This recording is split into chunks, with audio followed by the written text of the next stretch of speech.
დედაქალაქის მერი დავით ნარმანია სამართლიანი არჩევნების კვლევას გამოეხმაურა, რომლის თანახმადაც თბილისის მერიიდან 1 აგვისტოდან 7 სექტემბრის ჩათვლით 155 ადამიანი გათავისუფლდა.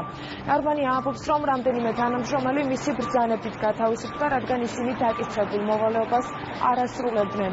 თბილისის მერის ინფორმაციით, გათავისუფლებული თანამშრომლების ნაწილმა ახალ ხელმძღვანელობასთან მუშაობა მიზანშეუწონლად მიიჩნია და განცხადებები მათ საკუთარი ნებით დაწერეს. სამსახურიდან თავისუფლებული ადამიანების დიდი ნაწილი მერიის უსაფრთხოების სამსახურში მომუშავე ადამიანები იყვნენ. აქვე დავძენ იმას, რომ ადამიანების იმ ნაწილმა, რომელსაც არ ჩათვალა მიზანშეწონილად ემუშავა ჩვენთან და ჩვენი წინასაარჩევნო პროგრამის შესრულებაში მიიღო მონაწილეობა, იმ ადამიანებმა დაწერეს განცხადებები და წავიდნენ. რამდენიმე ადამიანი უშუალოდ ჩვენი ბრძანებით მოიხსნა, იმიტომ რომ ისინი არ ასრულებდნენ დაკისრებულ მოვალეობას და არ დადიოდნენ სამსახურში.